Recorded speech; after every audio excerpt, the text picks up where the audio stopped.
Welcome to the Time CNC Podcast, your go-to show for precision, efficiency, and innovation in CNC manufacturing. We're here to help you cut time in all of your CNC endeavors. Whether you're a CNC enthusiast, CAD/CAM aficionado, or into robotics, this podcast is for you. Join us as we explore cutting-edge perspectives on machining metal parts. Discover the perfect tools and streamline your production processes. Precision meets progress on the Cutting Time CNC Industry Podcast. And now, here's your hosts, Al Martins and Stephanie Bate.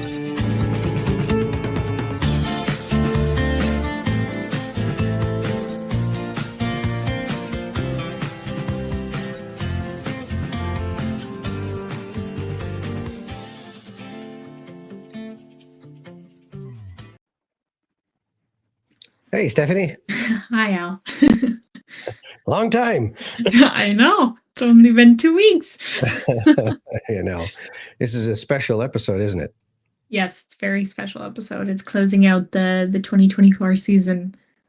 It is. I call it season 2. So yes. And, you know, we're good enough to have Andrew join us today, right? Or, in Andrew's stead, we actually are here to welcome Mindy Scott, Andrew's partner of 20 years. So yeah, it's going to be girl power. Yeah. I wasn't expecting that. Well, that's great. So what's our title today, Steph? Oh, you always get me with these. It's Bridging Nations, the Business of Cross-Border Manufacturing. You're really putting me to work for the last episode. Yes, it does. Well, brilliant. Well, let's get Mindy on and we'll get the show started. Thank you, Steph. Absolutely. Thank you. Enjoy the show. Thank you. There she is. Hi there. Hey, Mindy. Girl power has arrived. Me, loud and proud. I wasn't expecting that one. That's a little Steph. Well, Mindy, welcome to the show, and thank you for stepping in. Thank you so much for having me. I think it was kind of last minute for you, but We're good at that. You're accustomed to these emergency meetings, as it were. It seems to happen in our practice that we're on call, and a conversation about the things that we do is always intriguing. I'm always interested in learning about what other people are doing and how we can help. Well, brilliant. So, Mindy, maybe you can tell us a little bit about yourself and the company and what it is you all do and why you can speak to these questions today. I'm Mindy, and I am a partner at Cumming Partners, which is a cross-border immigration law firm. We specialize in helping businesses and their people come to Canada and go to the U.S. All the partners are called both in Canada and the U.S. And we have a pretty strong specialization and understanding about the special treatment and the rules for Canadians to go to the U.S. and for U.S. People to come to Canada. So we are involved with all sorts of aspects of growing businesses and setting up shop on both sides of the border, and the issues that companies, including manufacturers, would experience trying to grow their business and increase their imports, exports, and that kind of stuff. Well, you know, it is very timely, and I guess it's always timely. Our borders have been so close together since the beginning of time, as it were, in these countries. And it's companies on both sides of the border are always interested in seeing how we can get closer, and we have employees on both sides of the border. So we're going to cover some interesting questions, I think, that will help bridge that relationship. So the method is to go through 10 questions, and we'll try to get through them all in an hour. So we'll keep each other on task and see that we can make that happen. Sounds good. Brilliant. So, okay, and let's start with question 1. So what are the key legal hurdles for businesses looking to operate seamlessly across the U.S. and Canadian border? So I think that key legal hurdles really are the three fundamental pillars that I would say that businesses really kind of need to keep in mind. One is tax advice, one is customs advice, and the other one would be corporate law advice. As an immigration lawyer, that would be after you have kind of navigated those things first, because we're in the business of bringing your people down to help you provide services or to train U.S. workers or to support servicing a contract.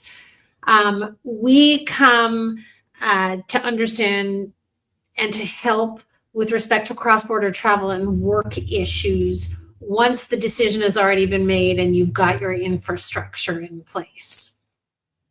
Does that make sense? Yeah, no, it makes sense completely. I guess the key word are hurdles, and your business is there to know where the hurdles are and how to make it easier to jump across them, if I'm understanding that right. Yes. So because of what it is that we do, we have a pretty strong network of experts that companies can tap into to ensure compliance on all of these things, and also to make sure that strategic planning is done in a way that is advantageous to the company. Sometimes there are reasons you would want to set up a U.S. subsidiary. Sometimes there are reasons you would not, and yet you still have a need to get your people down to the U.S. So the key is to understanding, what the objectives are, how you want to get there, and we're there to facilitate and find solutions.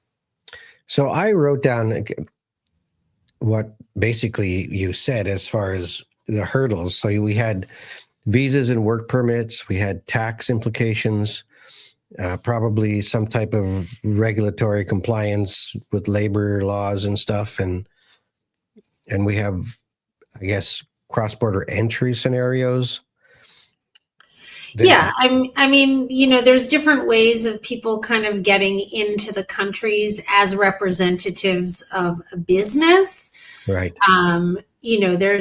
There's the traditional, when you're starting out, business visitor kind of status. Both Canada and the US have that.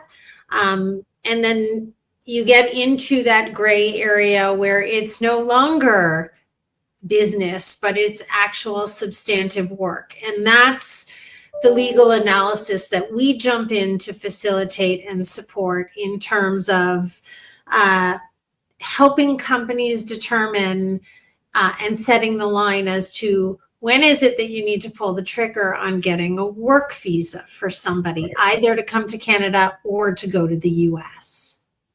Right. And I suppose it has a lot to do with the type of jobs they're doing too, I'm guessing. 100%. 100%. Yeah. So in general, substantive things, touching things, fixing things, those are jobs that you could hire workers in those respective countries to handle those things. Mm-hmm. Even if you wouldn't be paying somebody to do it, but it is a job that somebody could be doing, that can be construed as requiring some sort of permission to do it.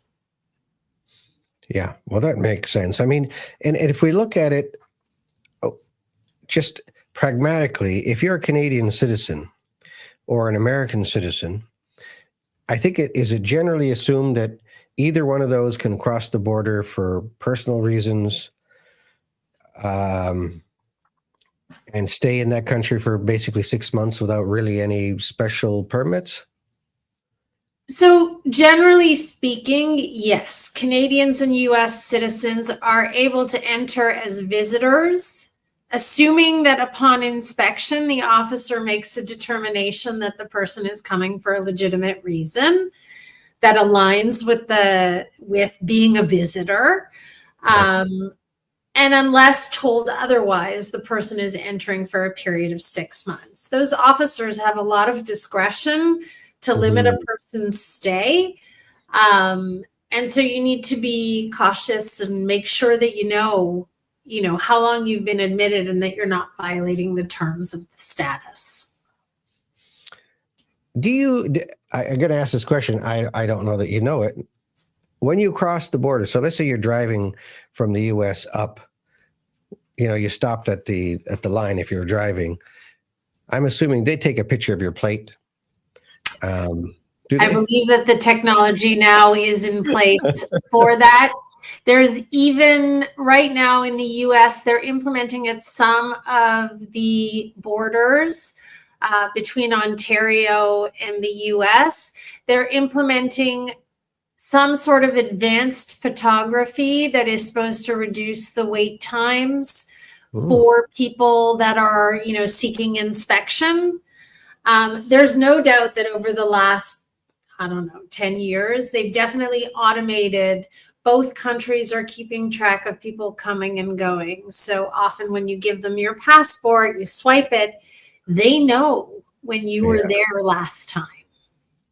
Yeah, I always make that assumption. And I mean, there's no reason to lie. I just assume, because you don't hear the ka-dunk any stamps anymore. I kind of wonder if those days of having a passport with all kinds of stamps will disappear. The U.S. has done away with their stamps. They're really trying to do away with their stamps. So at airports, unless you're applying for a work visa and you're specifically asking for a stamp, you're not getting a stamp. And even sometimes when you ask for the stamp, they can be grumpy and say no. Okay. But now there's something called the electronic I-94. There's a website where you can put in your passport information and they show you what status you've been admitted, how long you've been admitted for.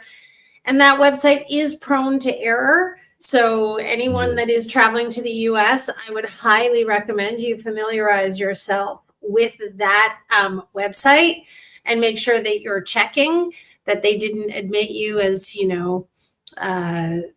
a victim of trafficking when you're a visitor. Yeah, that would be good. Yeah, that would be. Anything is possible. Yes. Okay. Well, that's super. I know we digress a little bit, but let's go to question 2. Can you explain how the immigration laws differ between the two countries, especially for business owners and employees looking to work on both sides? That's a big question, I know.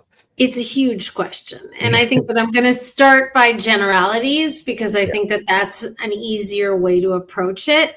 Sure. And I think that everybody would be happy to know that I think that the rules are actually quite similar.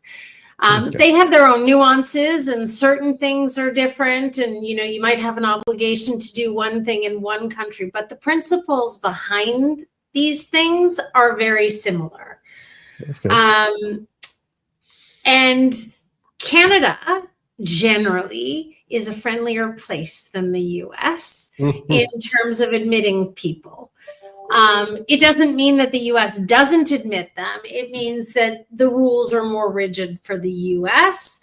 And even when a person is entering, the position that the officer takes when they're looking at them is you're coming to try and pull a fast one. Legally, that's the standard. You prove to me that you meet the requirements. It's not me searching for it. You understand? Would think what's happening across the southern border, they just let anybody in. That's a whole other topic. Well, I know, but basically, to your point, Canada is more friendly. But I'm going to say, if you flew to Mexico and ran across the border, you can get in. You're not supposed to be able to. I know, but I think 3 million people have already said, I'm coming. But maybe it's a lot of news. Well and a lot of propaganda. It's a whole other topic. But for the people who are doing this legally, it's a different story, isn't it?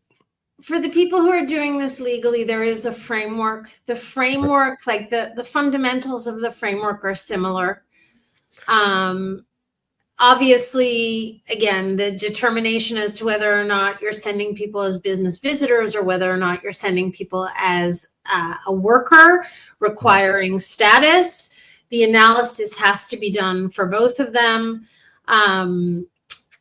Canadians, generally speaking, they don't get visas, they get status. There are a couple of statuses for which you actually need a visa foil, but Canadians generally don't go to the consulate, with a photo and fill out a form to get like an advanced foil that allows them to enter.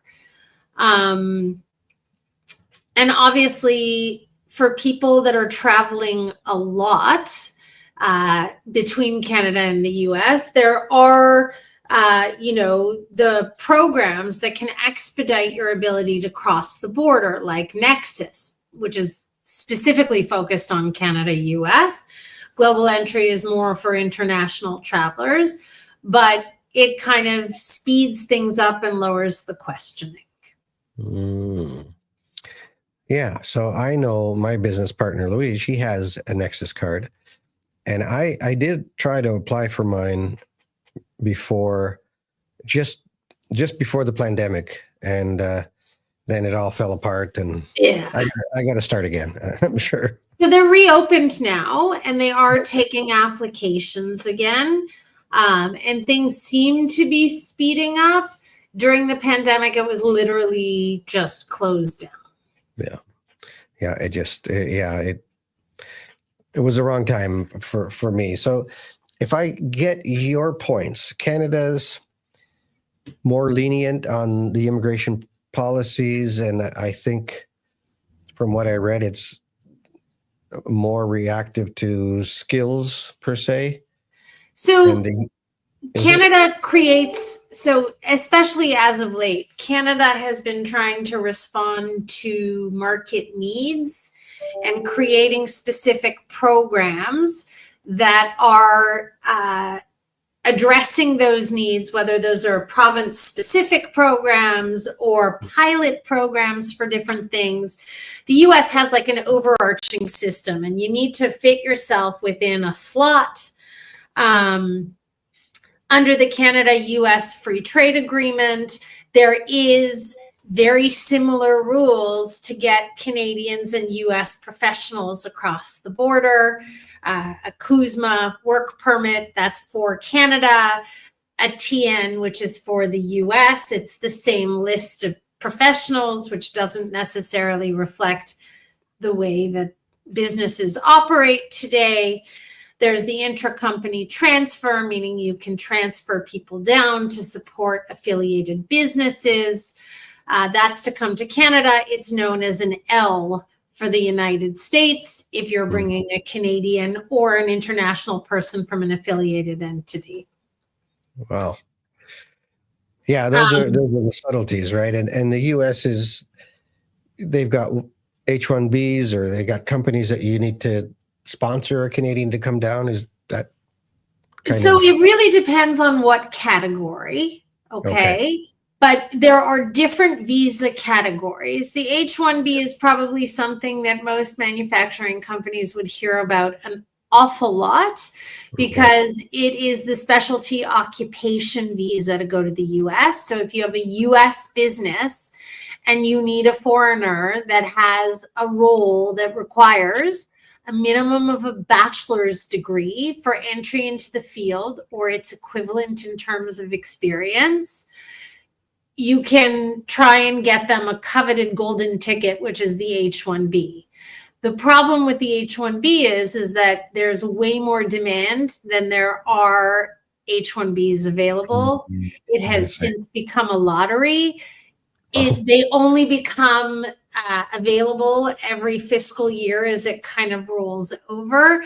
And so you have to come up with more creative solutions than just the H-1B. Who knew? That's why you guys exist. That's why you guys exist. All right, super. Well, that's great. All right, so we've touched on some of the differences between the laws between Canada and the US. So number 3, What visa options exist for executives, skilled workers, and entrepreneurs looking to move freely between the U.S. and Canada? So that is a great question. And that kind of delves in, it goes naturally from your first question about, how these rules differ and how they're the same. So both countries, as I said, use the Canada-US Free Trade Agreement. Both have like an intracompany transfer concept. There are treaty trader or treaty investor options. That's more for the US. Canada has something called significant benefit. And that's just in general. So if we look at the US specifically, and more substantively to get into the meat and potatoes of options, the first option for executive skilled workers and managers that I would look at is the intracompany transfer. Okay. And when a Canadian business has or sets out to establish a US entity that's related to this ongoing Canadian business, there's something called L status that's available. It requires you to document the relationship between the two entities, that the two entities are doing business. The person being transferred down needs to have more than 1 year of full-time experience in a managerial, executive, or specialized knowledge capacity with the Canadian entity. I'm just using Canada because I'm assuming everyone has Canadian businesses. And that they're going down to handle a similar role, whether that's because you need to harmonize your activities or you're ramping up cross-border projects. There's people reporting into that person. All of that needs to be documented. Canadians who don't have any criminal issues or anything like that that would preclude them from going to the border can apply in person on the spot to get that status. Notice I didn't say visa, I said status. Right. Okay. The L1A is for executives and managers. The L1B is for specialized knowledge people. There is, and there remains, the concept of specialized knowledge tightens, right? So your technicians that are helping you with manufacturing, we need to be able to show that they've gotten specialized training that's not readily available out there. We need to be able to show that they're working on proprietary machines or proprietary technology. It's not just that you can go out and hire some able-bodied technician to come in and handle these projects for you. Managers and executives can have L1 status issued for up to 7 years. Okay. Specialized knowledge is only 5. Managers and executives have a straight path towards a green card, though we're not really talking about that. It's much more complicated to retain your specialized knowledge people in the U.S. for a green card. I'm not going to get into that huge discussion. That's a whole other conversation. Yes. Yeah. After the first application, generally speaking, if your personnel are stationed down in the U.S., you then need to file to request an extension through the service center. That was a change a while ago. It used to be that Canadians could always present all of these applications at the border. I think that they're really trying to free up the time at the border and saying, no, you can't do that. There are some exceptions, but as a general rule, it is a flexible option. So it really is something that if you have key people that you need to send them down to oversee a project or oversee the building of a particular plant or a distribution center or something like that, they can remain employees of the Canadian company. They can come and go. They don't have to be down there full time. It could be intermittent. So it's a good one. The other two options. Was that? Which one was that? The L one? The L. Just L. Yeah, it's L1A for managers and executives or L1B for specialized knowledge. Okay. Okay. The other options that we should talk about is something called the E. The E is based on the treaty between Canada and the US. There are two different kinds. There's the E1, which is treaty trader, and the E2, which is treaty investor. I love this. I love the E's as a choice. Okay. Yeah. The E's basically, you need for E1, the Canadian business needs to be owned and controlled majority 50 or higher by Canadians. Okay. And you need to show that there is a pattern of trade. And you need to show that more than 50% of your international trade is with the US, which is often the case for Ontario businesses that have a need to service clients in the US. It's a process that is run through the US consulate in Toronto. It is the Department of State as opposed to the guys at the border with the guns. So they're a little bit friendlier. Okay. It is the E's, both of them, E1 and E2, are one of the categories where you actually get a visa foil in your passport. The visa foil, assuming that the company meets all the requirements for registration, because what we're doing for the first E, whether it's E1, which is trader, or E2, which is investor, and I'll kind of go into that afterwards. Once the company is registered for a 5-year period, other Canadian employees can then jump on the registration and secure E status. So you can get your key people to go down. So your service technicians, let's say you install cable, you have a specialized process, or you provide services to mining.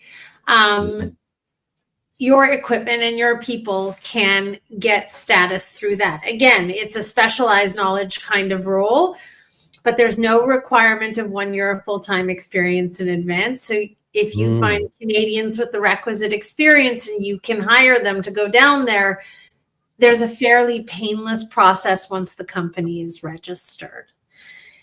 The E2 is when you want to start up a business in the US. So whether it's owned by a Canadian company as a subsidiary, or you're setting up a brand new operation down there that's going to mimic your Canadian operation, depending on the tax planning and the corporation planning, that business needs to be owned more than 50% by Canadians, and you need to spend money to develop that business.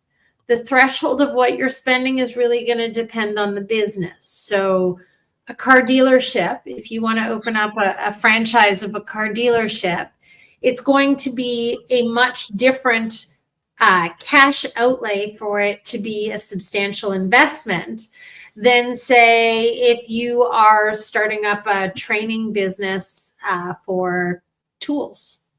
Okay. Yeah, that makes sense. So you mentioned time periods for many of these visas.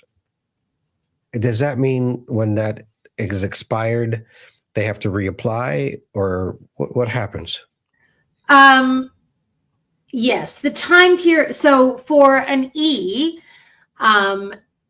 was 5 at a years. certain point, the company needs to re-register to maintain the privilege of being able to bring Canadians down. So re-registration for an E2 basically means that you're showing that the business is up and running. It's more substantial than, let's say you invested and started up a US business. You spent $100,000. You started up the business. You work for the business. In 5 years, you're the only person that works for the business. All profits go to paying your salary. That business is not going to succeed in re-registering. Okay. Yep. And we work with companies. We work with smaller businesses to help them in advance as we get closer to say, okay, what have you been doing? Who have you hired? Are we at the threshold? If not, we have time to address it before we get to the end. And most companies are pretty amenable to having a working relationship to ensure compliance. Now, do some of those visas, the L or the E, do they make it easier potentially for a Canadian to get a green card or to move to the States and stay there? The L certainly does make it easier for someone to get a green card. The L1A, executives and managers, it is there's a straightforward path, assuming the businesses are viable and functioning and all the other requirements are in place. The L1B, it's possible. It's a lot more painful, and it goes through the U.S. Department of Labor. The E is not a direct path towards a green card. That doesn't mean that there can't be a direct path towards a green card. It just may be a more creative solution. That makes any sense? Yeah. Oh, it does. The other things that a manufacturing business could look at to bring Canadians down is the TN. I know I touched upon that very briefly in terms of general categories. There are professional categories for scientific technicians, for engineers, for management consultants, for technical writers who are, documenting process related to manufacturing. There's many different categories depending on the person, their education, and their experience that we could look at the basics and build a solution. And of course, the H-1B, which we kind of talked about just a little bit. Wow. Yeah, that really gets down a rabbit hole pretty damn quick. Yeah. I mean, the truth is that, and I'm going to talk to you just a little bit about what Canada has similar.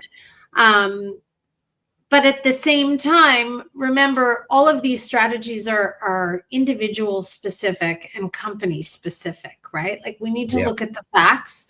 We need to look at a person's education. We need to look at what it is that they're doing. We need to do a determination as to whether or not this person is actually working or falls under a business visitor.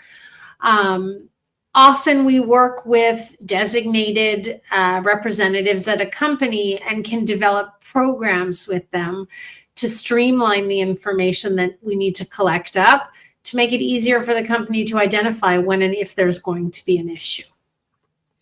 Crazy. Okay, well, let's go on to question number 4. I have so many other thoughts, but I'm sorry. No, that's good. Let's stay focused almost. But we are actually. So how can small and medium-sized businesses ensure compliance with labor and immigration laws when expanding their operations cross-border? So I think the most important take from that would be hire competent counsel. And you need to know the rules. You need to be proactive. You need to look forward and say, okay, so this is where I am. This is my strategic plan. If my strategic plan happens, what groundwork do I need to lay to make sure that I'm not going to find myself in a position that I've made all these plans, but I can't get my key people to come and help me? Yep. So, I just off the top of my head, because of course we do a lot of cross-border stuff, and we have employees on both sides of the border, and there's always that thing. My guys in Pennsylvania, that they only have to get, I think, 4 days stat holidays or something, and I think it's 6 weeks of maternal leave or something like that. So, I mean, if you had one of your employees, Canadian employees, now going to the States and they're expecting a year, are they going to get a year or are they going to get 6 weeks? That's the first thing when I read that question, I said, oh, damn it. How come this girl gets 6 weeks and that girl gets a year? They're going to get a little aggravated. You definitely need to have employment counsel. You need to have tax counsel So you have your Canadian employee, you secure your Canadian employee status. They spend an extended period of time in the US. You're paying them in Canada. Where they file their taxes? Yeah. There's those kinds of questions. Yeah. I think the second most important thing that I would probably say for companies that are expecting expansion, whether it comes in the form of trade or comes in the form of establishing a presence in either of these countries, is tell the truth. Yeah. When you're crossing the border, tell the truth. There's a start. It seems intuitive, but people think that they're going to make it easier for themselves by saying they're going on vacation, but they got tools in the back of the truck. Yeah. And the problem with that is, for me, when somebody's being inspected, even if they're turned away, okay, so they answer the questions, they freeze, they choke, it didn't go well, they say they can't enter. That might feel really bad, but it's not a permanent black mark against a person. It's not like you're never going to be able to enter. It means that the officer took a look at the person, took a look at the circumstances, and didn't believe that the person qualified in the category that they were seeking admission. It doesn't mean we can't seek admission in a different category. It doesn't mean that the next day you can't bring an extra piece of paper and satisfy them. But when you lie and they catch you lying, the consequences now escalate to something severe. It can involve a bar, meaning people have to stay out of Canada, let's say, for a certain period of time. It can involve a permanent requirement for a waiver to go into the US. If they think you committed fraud or you misrepresented a fact, to pull a fast one over on the officer in seeking a status. You will have to get a waiver for the rest of your life seeking to enter the US. Not worth it for your staff, not worth it for your business. Like, much better to have a no and then work together on creating a strategy to make it a yes, or to see what needs to happen to facilitate whatever it is that needs to happen, than to create a situation where a bunch of workers are just pretending they're going to visit their friends and they open the computer and all of a sudden realize that, they're going to fulfill a contract. Absolutely. Yeah, we're just going over for a stag. It's not going to work. I agree. I've had people come after the fact. Often they come to us after the fact where, they said, well, we were told that we should just say this. And then they Googled us online and they saw that we were coming to do that. Well, if I can find you on Google, and I often stalk my clients on Google. Yeah, sure. The officer at the border can too. Yep. No, absolutely. I agree. And I know, as a company, we've used you guys many times to make sure that we were exactly where we needed to be from on both sides of the border. So, I know we don't have time for a little antidote, but to your point about being honest and having the right paperwork from one day to the next, I flew to São Paulo. I got to São Paulo, and the guy at immigration was leafing through my passport back and forth. It happened to be a Canadian passport. And then he said, o visa, onde está o visa? And I said, visa? What visa? You need a visa to be here. Well, I didn't know that. And apparently United Airlines didn't know that either, or they let me on without it. Oh my God. It was bizarre because the guy was really nice. I said, well, I do have a Portuguese passport. He says, well, show me that one. I don't have it with me.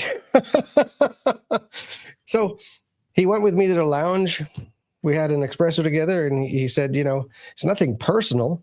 And it's not like New Zealand or Australia where you can just pay for a visa. This is a political thing.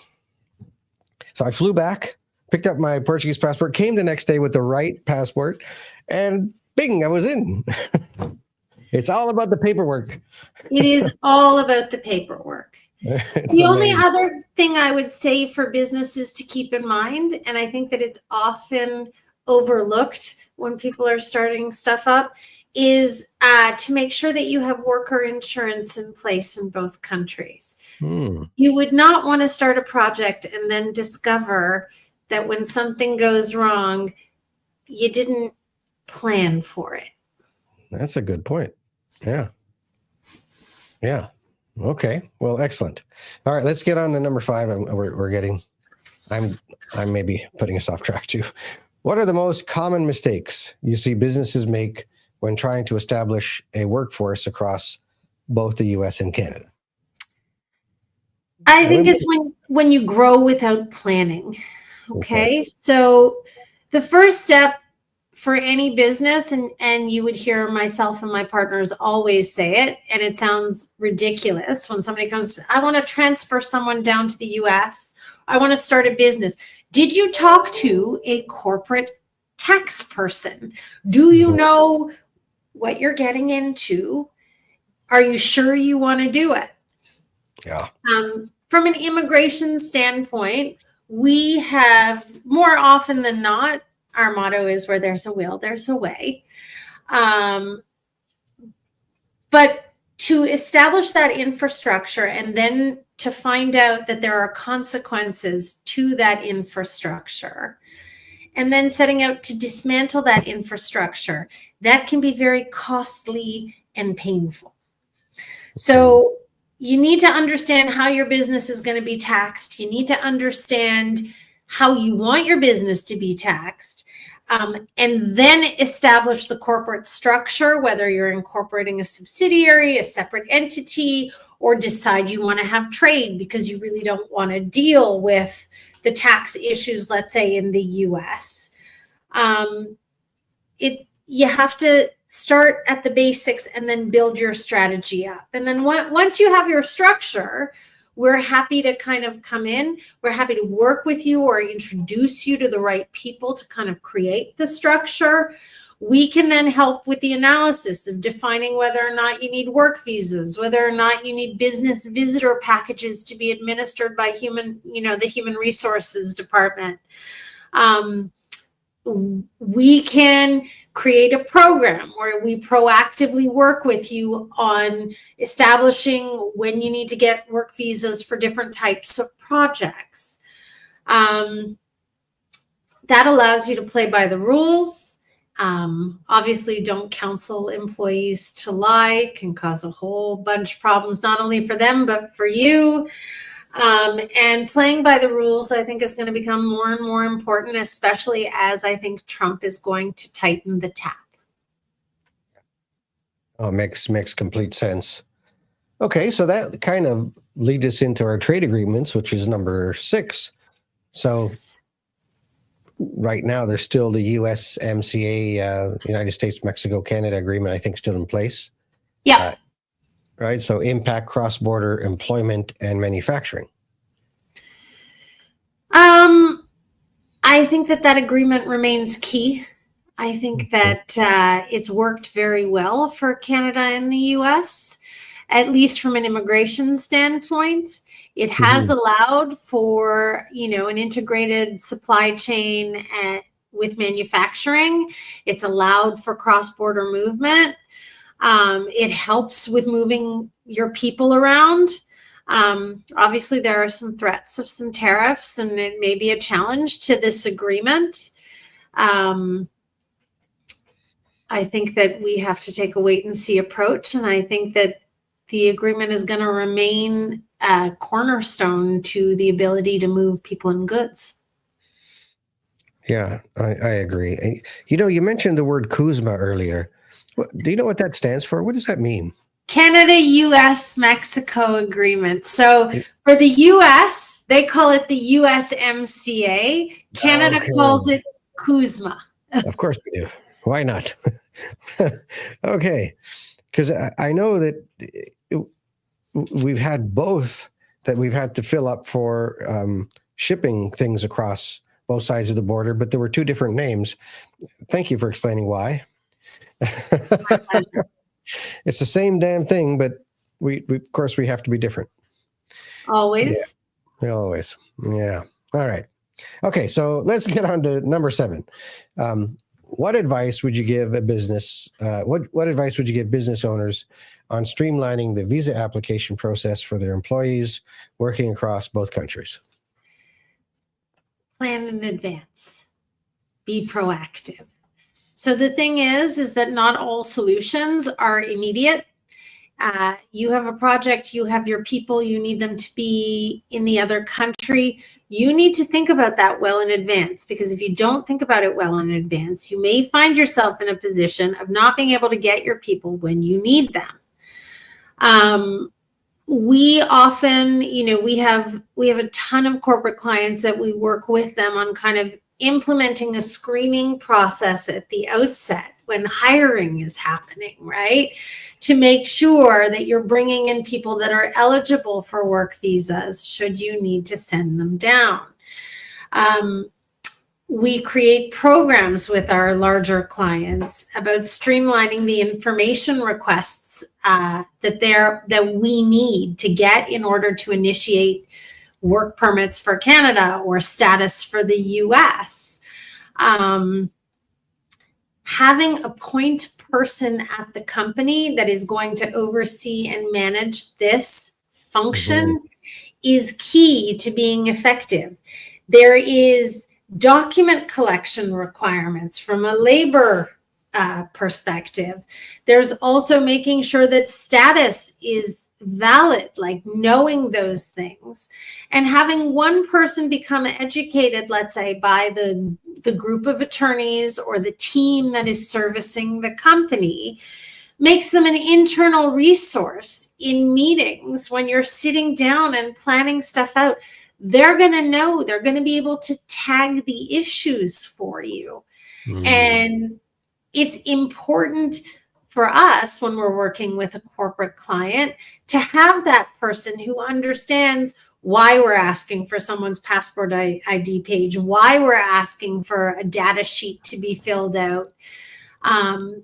Because if you don't really understand why we're asking, you're not going to be able to explain it to the individual who you're asking to get the information from. Yeah. Now, interesting about planning, just thinking about that. So that planning piece and bringing people in one country or another may determine too who you hire, right? Because I assume,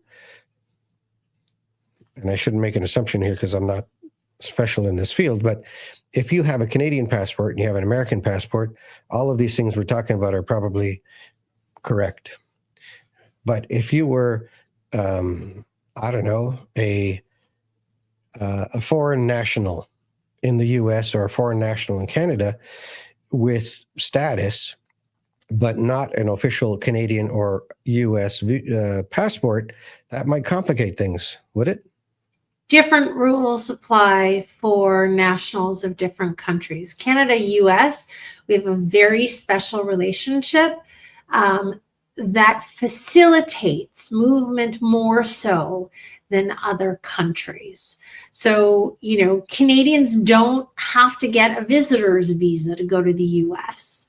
And while some countries, some Western European countries with low attrition rates from an immigration standpoint can use something called the visa waiver program to enter for a short period of time without a visa. Like, Canadians never need a visa to go in as a visitor. So yes, obviously nationality does play a factor in assessing and strategizing. It doesn't mean you're not going to hire a foreign national who has very specialized experience that you need. It just means you need to be aware at the outset as to what's involved and how different it is. Just like I said, that Canadians don't generally get visa foils when they go, when they get status, foreign nationals do. So it adds an extra step. And just like I said, for the first L a Canadian can go to the border and apply. Foreign nationals can't go to the border. So you need to submit it to U.S. immigration by mail. You need to get a decision, and then you have a consular process. So now you have totally shifted the timeline. Yeah. Yeah, that goes back to that planning. And I think sometimes I know that some companies have had that issue where they may have a bunch of workers from different countries, and they may have landed status in Canada, but it doesn't automatically mean, they can do the exact same thing as somebody holding a Canadian passport. Absolutely. It's important to know that, and it's important to have someone keeping track internally so that you don't lose your valuable staff. Yeah, because if you have a project plan for a certain date and time, and now there's a sudden panic that you can't get the team over there, that could be a problem. Correct. Yeah. And usually the shoe drops when it's most important. Well, a couple of weeks ago, my computer just died before our podcast for a few moments. It rebooted itself. I'd never done that before. So yes, it's exactly when things happen, isn't it? Often. All right. So number 8, how can businesses ensure their employees can travel freely for work-related purposes between the U.S. and Canada, especially post-pandemic? So the good news is that the COVID restrictions are gone. Ensuring how people can cross the border is, again, we're back to planning and preparing the right documentation.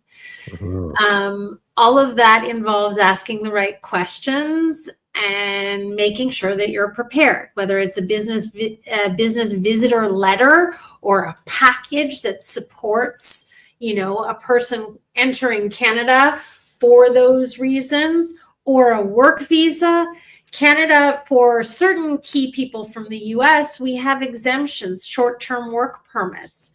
So somebody can enter without, and doesn't have to apply for the work permit if they're coming in, let's say, for 15 consecutive days, and their position is at a certain level. And they're doing that, they're not going to try and do that again for 6 months. Canada tries to facilitate those smaller kinds of opportunities. The US does not. Okay. Yeah. We often host lunch and learns with our clients, meaning whether it is an online seminar, depending on where the business is, sometimes we can go in and we talk to the employees in general about how to speak to the officers at the border when it comes to entering the United States, understanding, the language that you're supposed to use when you're traveling as a business visitor. Telling the guy at the border that you're coming in for work, it's a huge red flag. Like just using the word work, the ears perk up. There's the back room, off you go. So being specific and kind of equipping people with the right tools and the right words, to be honest, but to understand that there's language specificity at the border. Yeah, absolutely. And that's important. I get it. And I know, as you say, if you're sending an employee across the border to do whatever, 5 days of training or something, you got to be honest with them and just provide them the paperwork that you can help companies put together so that when they get to the border, say, yes, I'm actually going to train this client, but here's my paperwork. Yes. So interestingly enough, like the US, generally you can't just go down and train people. You could get training. Okay. Canada can be more facilitative. I mean, these are fact-specific situations, but sometimes to train, you need some sort of status in the US. A word to the wise for companies that have employees or executives that travel regularly, I would say encourage them to apply for things like Global Entry and Nexus, because it reduces the wait time and the questioning. And always, I know this kind of goes into labor, and I'm not even going to touch on it really, but for my purposes, screening people for criminal issues and whether or not they need waivers to cross the border or paperwork to overcome an inadmissibility either to Canada or the US could become a key issue towards your planning. Yes, and yes, we have experienced that. We had one, not our guy, but a guy from another company supposed to come up across the border to do some training here. But he wasn't let across because he hadn't been paying his alimony. Who knew? I guess he didn't know either. What do you mean? That was years ago. No, sorry. So yeah, but planning is important. Maybe have a backup. And that's probably a question that he never got asked by his employer, saying, "Hey, did this ever happen?" And yeah, those are crucial. Planning and questions. Again, some questions you can't really ask somebody though, right? Or you just don't know what question to ask sometimes, right? That's true. That's absolutely true. Yeah.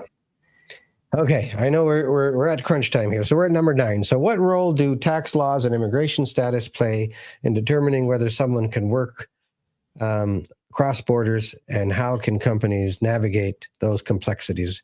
We kind of been talking on all this, but yeah, did you have any specific point there? So tax and immigration kind of are very strongly interconnected. Yeah. Immigration is the ability to work legally. That's what we do. Tax is about where you're paying your income tax. And that may very well impact decisions on where you want to legally work. Yeah. You need that advice, not just for the employees, but also for the company. You know, during the pandemic and like as things were unfolding, lots of people wanted to go down south. Yeah. You know, they're like, oh, I'm working for my Canadian employer, but I'm going down south and I'm going to stay there for 5 months. And then all of a sudden, companies were starting to get wind by talking to their accountants that there may be a tax implication to the physical presence of these employees in the United States for the company. And then all of a sudden you start hearing that there's all these companies that are putting policies that you can't work when you're in the US, you have to be on vacation. Mm-hmm. So you can see how these things, they're interconnected. I think it's important that your advisors, if you're going to try and expand in this way, are truly cross-border. So for us, we're very happy that our attorneys are all called in Canada and the US. We have teams that specialize in specific things. And the accountants that we work with have accountants that are, you know, certified to work Canada, US. Some of them have affiliates all over the world to support activities that are more international in scope. You need somebody who knows the rules as it pertains to your business.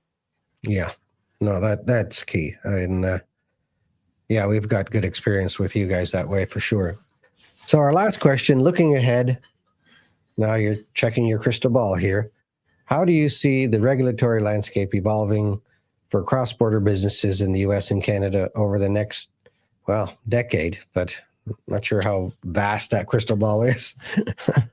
So I think that I think we need to take a wait and see approach. I know there's concerns about Trump and tariffs and,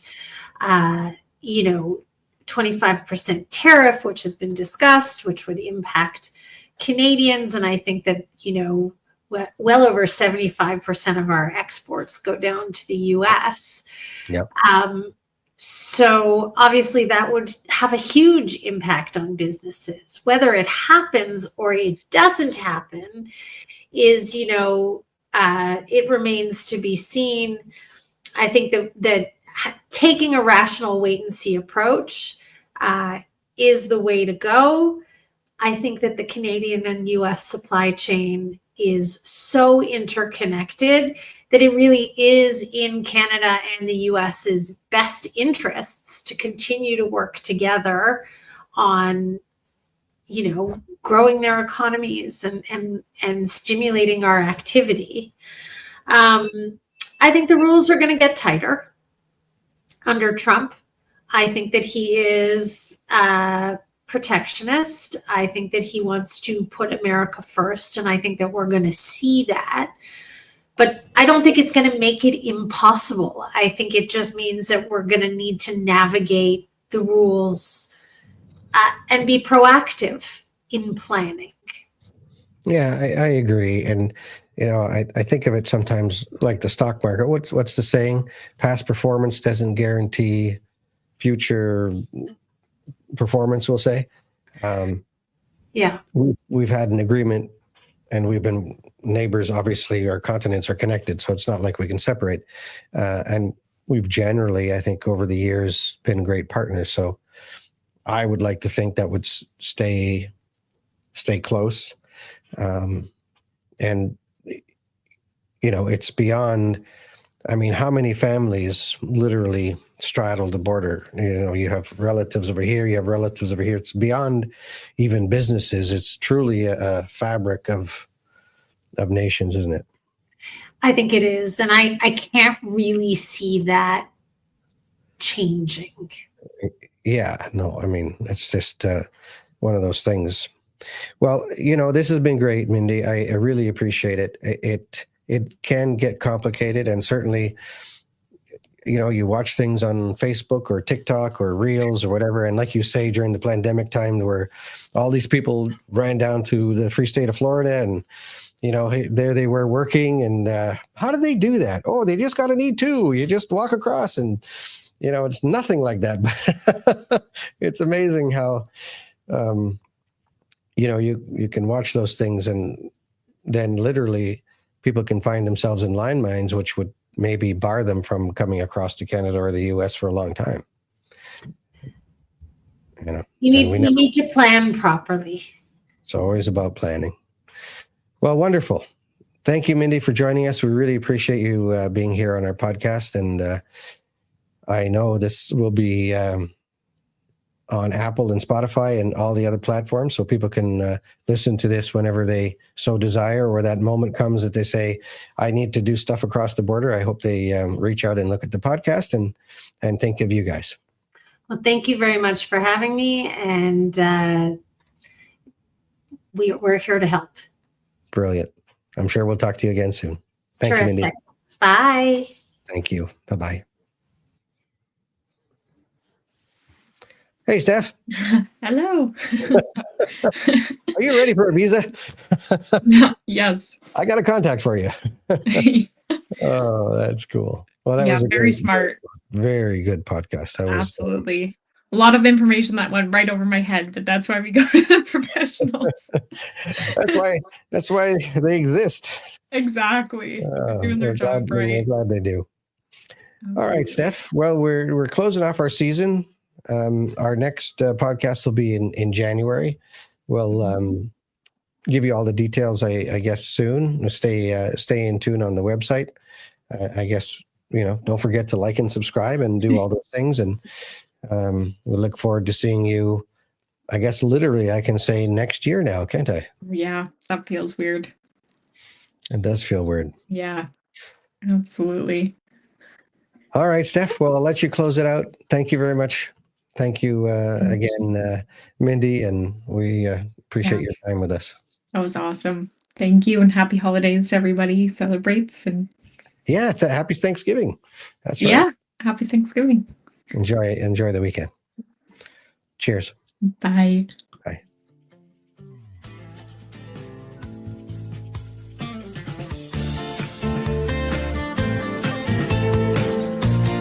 Thank you for tuning in to the Cutting Time CNC Podcast, where precision meets progress. We hope you've gained valuable insights into CNC manufacturing and are inspired to optimize your processes for efficiency and innovation. For more resources and to connect with Al or Stephanie, visit us at cuttingtimecncpodcast.com. The link is in the show description. Remember, the journey doesn't end here. Keep exploring, keep learning, and keep pushing the boundaries of what's possible in CNC manufacturing. Make sure you follow the show on Apple Podcasts, Spotify, or your favorite player to get notified about new episodes of the Cutting Time CNC Industry Podcast.